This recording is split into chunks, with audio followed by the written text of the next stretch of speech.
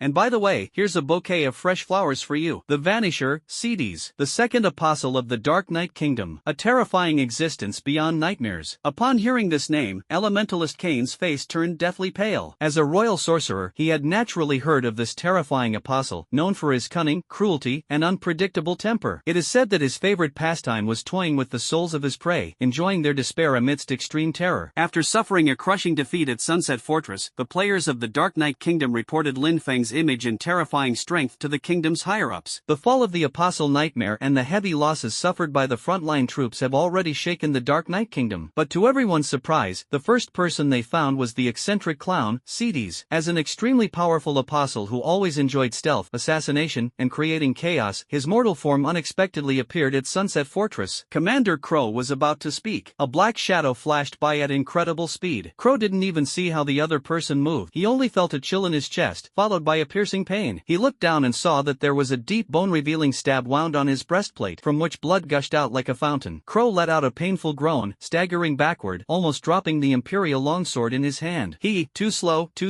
It's like a snail taking a walk. The clown Cedes appeared behind Crow like a ghost, a sharp, blood-stained claw blade in his hand. He stuck out his scarlet tongue, licked the blood off the claw blade, and a sickly, satisfied smile appeared on his face. Commander Crook, Barton and Spike, seeing this, were furious and roared as they rushed forward. However, Cedes was simply too fast. His figure flickered in the crowd, as if blending into the shadows. Each appearance was accompanied by a shrill scream and splattering blood. Surprise! A clown gift box.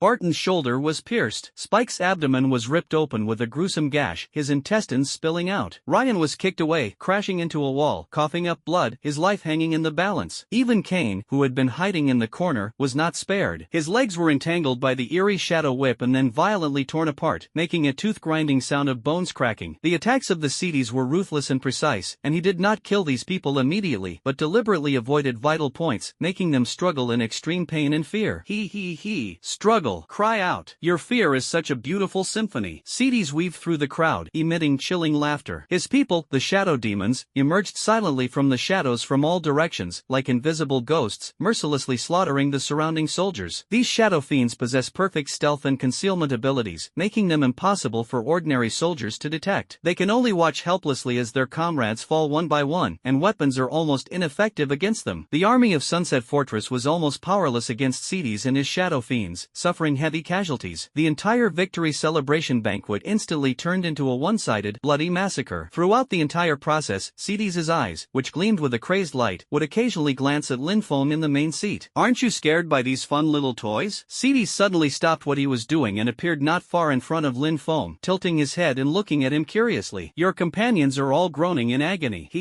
How about Seedies skins you and makes a new clown costume? Mother will love it. It'll fit perfectly. His tone was full of mockery and cruelty, as if Linfeng was just a toy that he could manipulate at will. Linfeng slowly put down the remains in his hand, raised his eyes, and calmly met the gaze of Zydus. Have you finished spouting your nonsense? The cold voice, devoid of any emotion, caused Seedies' maniacal smile to falter slightly. His eerie, painted face froze slightly, then erupted into an even sharper, more piercing laugh. Interesting, so interesting. This little toy is even more interesting than I imagined. Seedies clapped his hands, like a child who had received a new and exciting toy. Since you don't like listening to nonsense, let's do something more exciting. Before he finished speaking, the shadow beneath Seedies' feet suddenly began to boil, spreading rapidly like living ink. Countless sharp, knife-like shadow spikes grew wildly from the ground, tables, chairs, and even the corpses of soldiers, like a giant steel cage, stabbing at Linfeng from all directions. At the same time, more twisted shadow demons surged out of the shadows, letting out silent roars as they rushed towards Linfeng like a tidal wave, their claws and fangs gleaming coldly.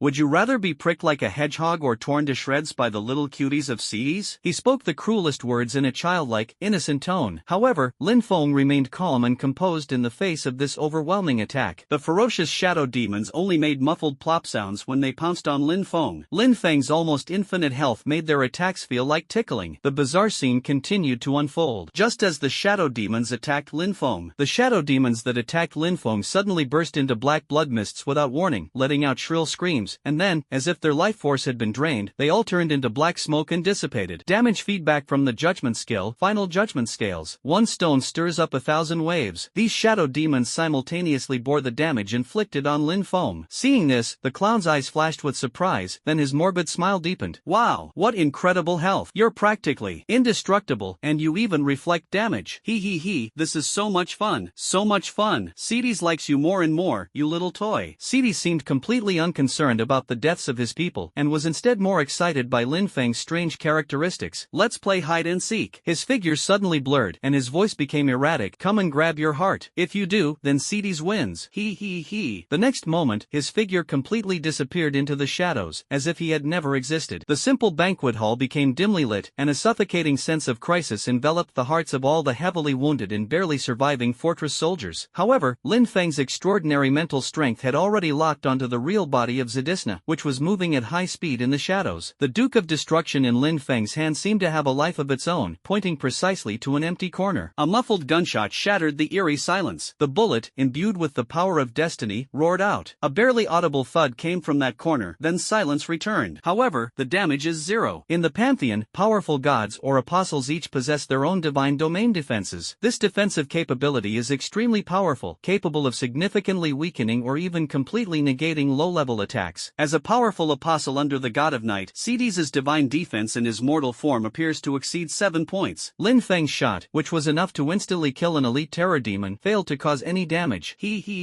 Got hit, but it doesn't hurt, little toy. Seedies' mocking laughter echoed from all directions. Your bullets aren't powerful enough. Linfeng's expression remained unchanged. He said calmly, raising the revolver in his hand once more. The next shot might be different. Duke of Destruction's multiple headshots ability allows for the stacking of divine attacks and bullet effects. Just as Seedies was preparing to launch another bizarre attack, and Linfeng was preparing to fire a second shot. Clang! A dazzling sword light, like the first ray of dawn tearing through the darkness, suddenly descended from the sky. The temporary banquet hall was torn to pieces. The sword light was incredibly sharp, carrying a righteous aura that could purify all all evil spirits, and instantly annihilated several shadow demons lurking in the shadows. The sharp aftershocks of the sword energy even forced Cedes, who was hiding in the shadows, to reveal himself and retreat hastily in a sorry state. For the first time, Cedes's maniacal smile vanished, replaced by a look of wariness and displeasure in his eyes. A figure landed silently in front of Lin Feng. That was a woman. He held a long sword with an ancient design, the blade of which shimmered with a faint light. She wore simple black light armor, and although her face was beautiful, she had no expression. Her eyes were empty and lifeless, like a delicate doll without a soul. She showed no emotional fluctuations, nor any trace of fear or pain, only an aura of pure, life-for-fighting spirit. Cold and sharp. That's in the way. Cedes looked at the suddenly appearing female swordsman, a hint of violence flashing in his eyes. Hee, another fun toy? The female swordsman did not speak, but silently raised her long sword, the tip of which pointed at Cedes. Her movements were expansive and powerful, yet incredibly precise. Every subtle movement seemed to have been honed through countless trials, with no superfluous techniques. Her speed was so fast that she became a blur, and the long sword in her hand brought up a dazzling screen of light as she attacked Zidus like a storm. Cedes let out a strange cry and his figure once again blended into the shadows, attempting to use his unpredictable agility to evade. However, the female swordsman's sword moves seemed to predict his actions, and each strike precisely blocked his retreat. Jingle bells. The ear-piercing sound of metal clashing was incessant. The female swordsman's offense and defense transitioned seamlessly. Her long sword was agile and full of explosive power. In direct combat, she even subtly suppressed Cedes's mortal form. This female swordsman who suddenly appeared is ridiculously strong. Moreover, her fighting style is too pure, so pure that it doesn't seem like a living person. A sly glint flashed in Cedes's eyes. He suddenly retreated, then abruptly transformed into pure darkness, completely merging into the surrounding shadows. The stealth of Cedis, absolute invisibility. No one but the gods can find his location. This is because it is not the kind of stealth technique that ordinary assassins use, which relies on light refraction, environmental mimicry, or simply holding their breath. It is a kind of concealment at the level of law, which is not just a visual disappearance, but can also erase its own existence. Information from the environment from multiple levels such as hearing, smell, touch, and even mental perception and magic detection. It's as if, in the world's records, Thetis didn't exist in that location at that moment. It can even deceive the world's laws regarding the definitions of visible and perceptible. Even if the opponent possesses anti-invisibility skills or items, it is difficult to detect them if their working principle does not reach the level of laws. It's like having a master key that can open any ordinary lock, but Cedes's lock is not a lock in the conventional sense. It makes the concept of a door disappear right in front of you. Even Lin Feng's sinful cloak, which had the break stealth effect, was now like a master key that had failed. Despite Cedes's absolute invisibility, the female swordsman's face remained expressionless. She simply stood there quietly, the long sword in her hand hanging slightly. She made a move that surprised everyone. They completely abandoned defense, leaving the goal wide open. It's as if they're inviting the enemy to attack them. A clown dagger, gleaming with an eerie green light, suddenly emerged from the shadows behind the female swordsman and pierced her heart with unparalleled precision. Cedes appeared behind the female swordsman like a child who had succeeded in a prank, a ferocious and triumphant smile on his face.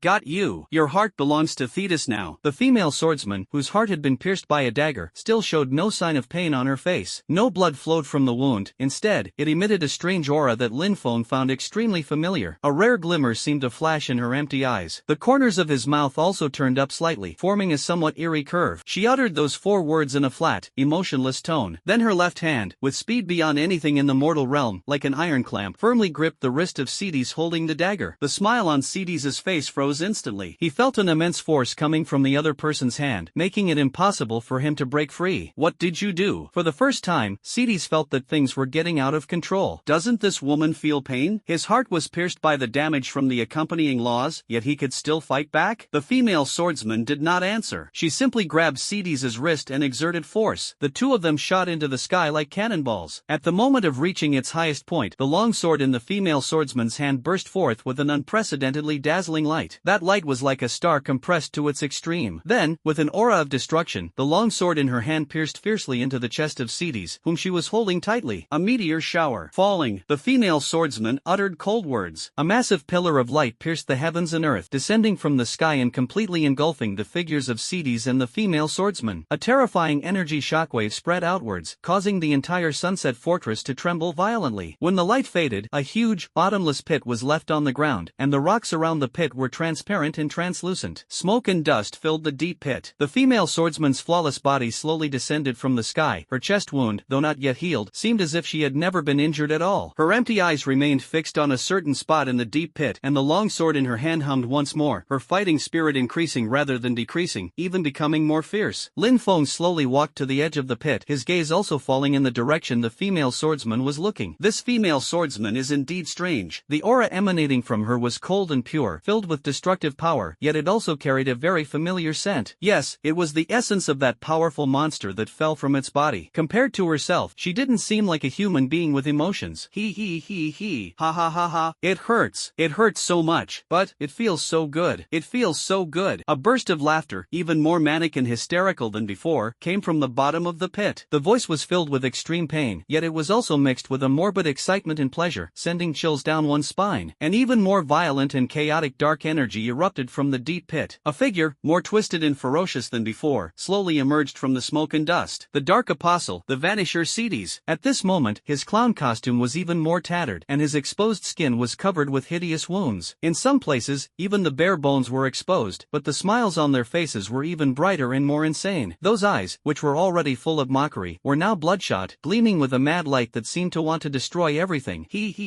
This toy of yours hurt me, but I love it so much. Cedes pointed at the female swordsman, laughing so hard he was doubled over, drool dripping from his mouth. The more pain I feel, the stronger I become. The more insane I am, the happier I am. Ha ha ha ha. His aura was even stronger than before, as if the blow that was enough to severely injure the apostle's mortal body had instead triggered a deeper level of madness and power in him. Cedes, a powerful apostle of the 6th rank of the Dark Knight Pantheon, has fused the laws of the Chaos and Madness Pantheons. Outside of the Dark Knight, his source of power is still filled with chaos and madness. The more he suffers, the closer he is to death, the more insane his mind becomes, and the more his power surges. This is an extremely strange and dangerous characteristic. You can't kill me.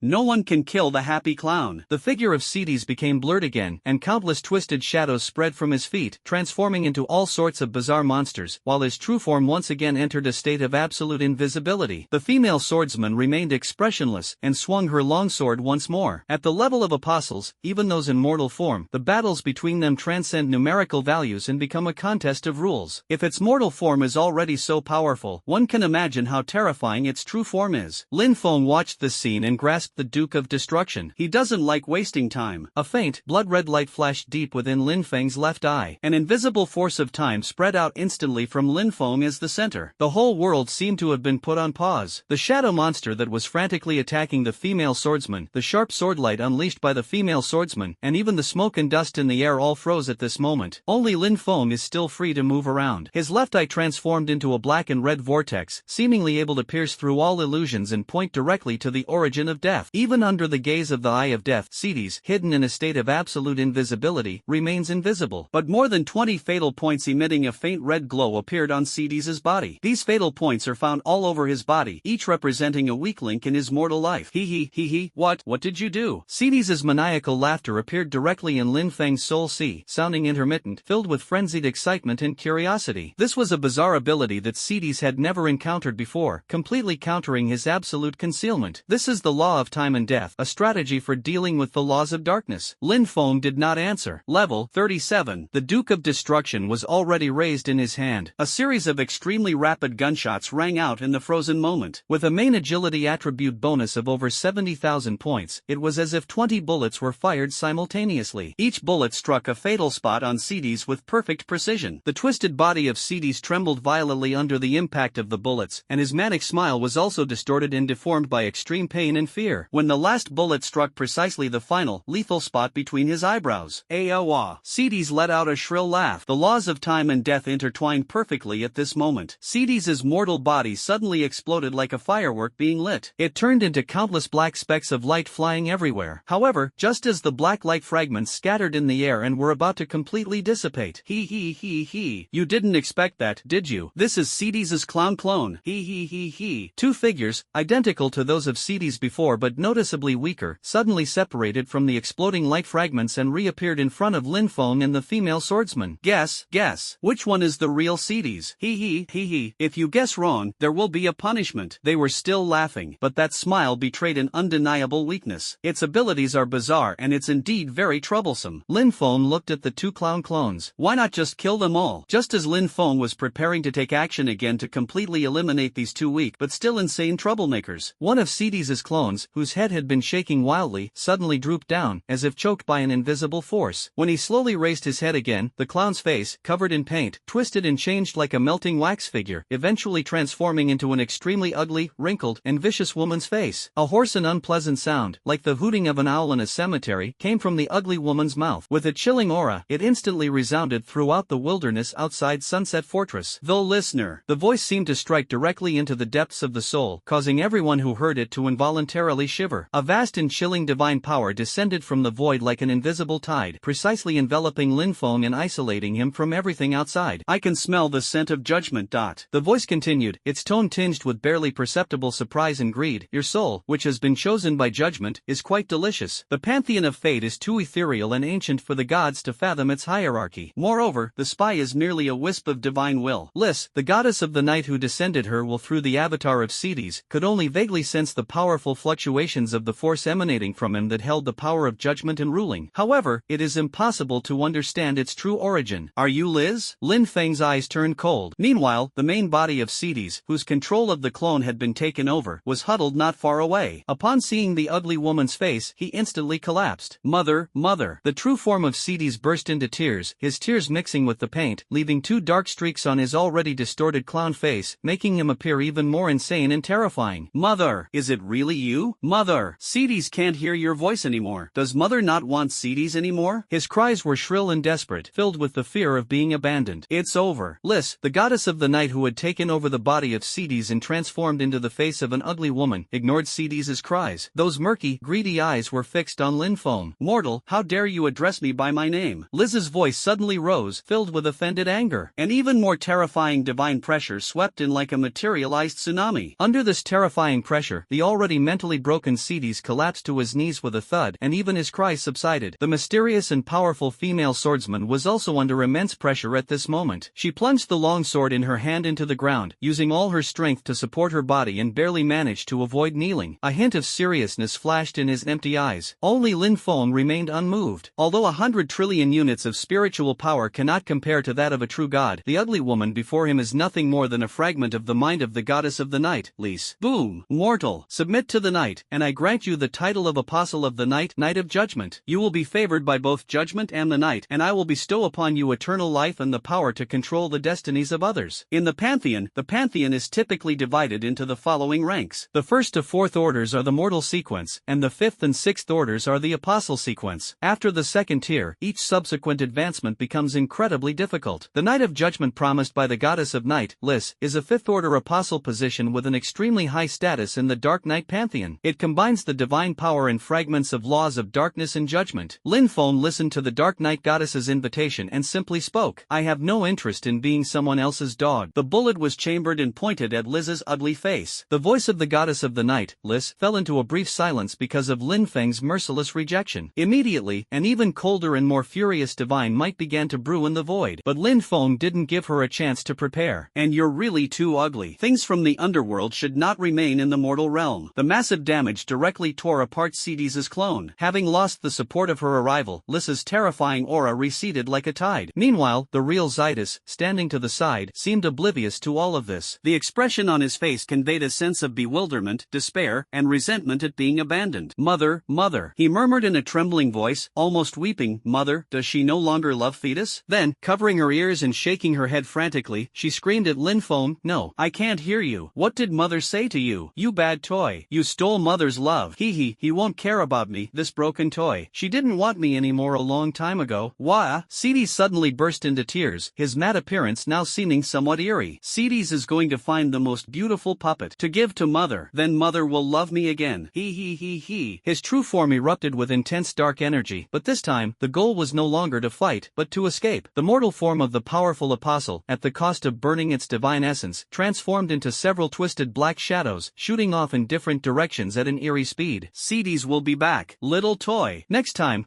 you'll taste what it's like to have your heart ripped out and watch your soul being turned into a wind chime. He. It will sound really nice when the wind blows. Ha. The maniacal and venomous words echoed in the air, filled with a chilling malice. Lin Feng didn't pay any attention to the clown's declaration. The weakened and insane body is no longer a threat. No one knew that Ceres wasn't originally this insane. He was once the second apostle under the god of night, calm and cunning. But thousands of years years ago, its divinity was severely damaged by a human emperor with an overwhelming and domineering power. This kind of trauma, originating from the divine level, is difficult for even the true god to heal. From then on, Cedes' mind began to become confused and unpredictable, eventually leading to complete madness. As a result, the goddess of the night, Lys, gradually grew to dislike him and stopped entrusting him with important tasks, which further exacerbated Cedes' madness and paranoia. Lin Feng turned around and looked at the female swordsman with short white hair and light black armor. At this moment, the female swordsman's aura also became somewhat disordered. On that flawless body, where the dagger from the west had pierced her, a faint blue liquid, like blood, was seeping out. Asna 607. She gave her name in a flat, emotionless tone, or rather, a code name. Lin Feng's heart stirred slightly. This number further confirmed his previous guess. Asna, a female swordswoman whose strength rivals that of an apostle in his mortal form, is clearly some kind of artificial being, further evidenced by the familiar aura of her ethereal essence. A powerful swordsman mass-produced from corpse essence? The Empire actually had such a hidden trump card? Lin Feng responded calmly, or, just call me Lin Feng. Asna didn't say anything more, but just gave Lin Feng a deep look, then turned around and disappeared into the night as a blur. The direction she left in was neither the capital nor any direction from the Sunset Fortress, which seemed quite mysterious. Things seemed to be getting more and more interesting. Lin Feng withdrew his gaze and turned his attention to the banquet hall not far away. Although the battle took place outside the fortress, the initial surprise attack by Cedes and the rampage of the Shadow Fiend turned what was originally a lively victory celebration into a scene of carnage. The roof was shattered and scattered, the tables and chairs were broken, blood was splattered, and soldiers lay in pools of blood. Commander Crow, Captain Barton, Berserker Spike, and even Elemental Mage Kane were all seriously injured, lying on the ground, groaning in pain. Fortunately, Cedes had only intended to tease them and hadn't intended to kill them. Otherwise, with their mortal bodies, they would have no chance of surviving an attack from an apostle. However, not everyone is so lucky. The young soldier Ryan, a somewhat shy youth full of longing for the future, lay quietly on the ground. A grotesque claw mark was visible on his chest, deep enough to expose bone, and blood stained the ground beneath him. In his arms, he was protecting a trembling little girl. Clearly, he had been ambushed by the shadow demon while protecting this commoner child who was playing at the banquet during the earlier chaos, and his injuries were too severe. Lin Feng walked over slowly. Ryan seemed to sense Lin Feng's arrival. He opened his eyes with difficulty, and in his unfocused pupils, he saw Lin Feng's cold face. He reached out his trembling hand and gripped Lin Feng's clothes tightly, using his last bit of strength, his voice weak and hoarse. Lord Knight Emperor, I beg you, please take my ashes back to Windchime Village, and give them to my parents. His eyes were filled with longing for his hometown, reluctance to leave his family, and a faint hope. After saying this, Ryan's hand fell limply to his side, his head lolled to the side, and he lost all life. Lin Feng looked at Ryan's young and pale face and remained silent for a moment. I never make promises to others easily. His voice was calm, devoid of any emotion. But after a pause, he added, it was nothing at all. Ryan, a soldier who seemed kind and shy from the moment we met, showed the brilliance of humanity in the last moment of his life. This small act of kindness stirred a barely perceptible ripple in Lin Feng's long-frozen heart. Although he possesses immense power, the laws of life are not his forte. He cannot revive Ryan. Lin Feng wakes up from the game in the familiar Qin family mansion. The sun shone brightly outside the window, and the streets were bustling with traffic. The country of China was peaceful and tranquil. Compared with the cruel and bloody war on the continent of gods, this place was like paradise. The governments of the various countries on Earth did not deconstruct with the arrival of the game, or rather, the deconstruction was much slower than expected. Perhaps it is because of Lin Feng's powerful strength that those players who also have superpowers in real life no longer dare to be too arrogant and domineering. Lin Feng browsed the latest news in forums. After the seal on the prison of the Exile Island was broken, the leveling speed of Blue Star players also increased significantly. The forum was filled with discussions about the new map, new dungeon, and new skills, creating a thriving atmosphere. High-level players have already reached the level 40 job advancement quest. Aside from the most common and relatively easy advancement paths, some powerful advancements involve extremely difficult tasks. This is especially true for hidden professions involving high-ranking deities. Even the top official player in China, Dragon Soul, has suffered greatly and is still stuck in a dungeon featuring an awakened ancient dragon. Undercity has now become the most prosperous and safest place on the Isle of Exile. Every day, countless players come seeking refuge or to trade. Lin Feng casually browsed the messages. When he descended upon the Pantheon once more and returned to the ruins of the banquet hall in the Sunset Fortress, his brow furrowed slightly. A night has passed. He had originally planned to handle Ryan's remains, fulfilling his promise that it was just a small favor. However, what he saw before him took him by surprise. Not only Ryan, but all the soldiers who died at the banquet, as long as they possessed professional skills, their bodies disappeared without a trace. Only a large patch of dried blood and the aftermath of the battle remained on the spot. Commander Commander Klo, dragging a bandaged leg, walked over, his face pale, his eyes filled with confusion and unease. Your Majesty, when we woke up, we discovered that the bodies of all our fallen comrades were gone. Berserker Spike, clutching his abdominal wound, said bitterly, damn it, did those damned terror demons take our brothers' bodies while we were unconscious? Crow shook his head with a serious expression. No, those terror demons aren't that interested in corpses, they prefer living flesh and blood. Kane stood there trembling. Clearly, even after a night, he had not fully recovered from the attack by the clown Siddis. Lin Feng ignored their discussion. He squatted down, stretched out his finger, and gently touched a trace of the ground. A blue liquid that does not belong to humans. It was left behind by Asna. His extremely keen mental power allowed him to clearly perceive a familiar mixed scent lingering in the air. It combines the cold, pure energy fluctuations of the female swordsman Asuna with the extremely faint aura emanating from her essence. It is a mixture of primal desires and intertwined obsessions. These faint auras, like invisible threads, pointed to a hidden direction within the fortress. The disappearance of the body is related to Asna. Lin Feng understood. Without explaining to Crow and the others, he vanished from the spot in a flash. Crow and the others exchanged glances, their hearts filled with doubt, but they dared not question the mysterious and unpredictable Night Emperor any further. Lin Feng's spiritual sense followed the faint aura in the air, like a top hunter tracking the prey's tracks. This aura meandered through the fortress, eventually pointing to a remote and inconspicuous area on the edge of the fortress. This place is rarely visited and is covered in dust and cobwebs. The atmosphere became richer in front of an unremarkable stone wall. Lin Feng reached out and gently pressed his hand on the stone wall. The stone wall silently caved inward, revealing a dark opening just wide enough for one person to pass through. A cold, damp atmosphere, mixed with a strong, unpleasant odor, wafted from the cave entrance. Without the slightest hesitation, Lin Feng stepped into the underground passage. The passage was deep and narrow, with crystals embedded in the walls at intervals, emitting a faint light that barely illuminated the way ahead. The deeper you go, the stronger the odor in the air becomes. It was a mixture of alchemical potions, a thick stench of blood, and a nauseating, putrid smell. Finally, at the end of the passage, a heavy metal door appeared. There were no signs on the gate, yet it exuded an unsettling, chilling aura. Lin Feng reached out and gave it a gentle push. The heavy metal door slowly opened, revealing a shocking scene behind it. Even Lin Feng, who was used to life, death, and bloodshed, couldn't help but narrow his eyes slightly when he saw the scene inside the laboratory. This is a massive underground laboratory. Huge culture tanks, emitting a faint green glow, were arranged in the center of the laboratory like giant eggs of a monster. The tank was filled with all sorts of bizarre biological tissues, some of which were still wriggling slightly, emitting an unsettling aura of life. The various pipes connecting the culture tanks crisscross like twisted blood vessels. Large patches of dried, dark bloodstains and some broken bone fragments remained on the laboratory floor and walls. The strong, unpleasant odor that filled the air was almost suffocating. The walls were covered with all sorts of incomprehensible and complex charts and dense experimental data, written in a messy and chaotic handwriting, as if recording some kind of forbidden research. Countless mutilated limbs of creatures, such as broken claws, twisted tentacles, and heads without eyeballs, were carelessly discarded in a corner of the laboratory, piled up like garbage. Even more chillingly, some of the monstrous creatures, clearly failed experiments, were imprisoned in cages made of a special alloy. They come in all shapes and sizes. Some are as ugly as stitched monsters, while others are covered with sharp bone spurs and pustules. They let out desperate and painful howls in their cages, frantically pounding on the bars, trying to break free of their restraints. A monster, having broken free of some of its restraints, with half its body rotting and only one eye remaining, roared as it pounced out of a broken cage, its target Lin Feng, who had just entered. Thirst for blood. The monster's massive body collapsed with a crash, twitched a few times, and then completely lost its life. Lin Feng had no interest in even glancing at such low-level fodder. He continued walking deeper into the laboratory. Along the way, he easily killed several experimental monsters that had managed to escape their cages. Although these monsters look ferocious and terrifying, they are not very powerful. They are more like unstable and defective products. Of course, Lin Feng's assessment that his strength is not great is subjective. What Lin Feng cared about most was the large amount of depleted semen scattered throughout the laboratory. These remains should have emitted a dark purple light, but now they have all lost their original luster and become as dull as ordinary stones on the roadside. Clearly, the greedy energy inside them has been completely drained. The sheer number of them is staggering. Passing through the rune-covered metal door, the scene at the deepest part of the laboratory was even more unsettling than the outside. It was like a giant slaughterhouse, or a twisted altar. Countless mutilated corpses piled up like mountains, emitting a strong stench of blood and decay.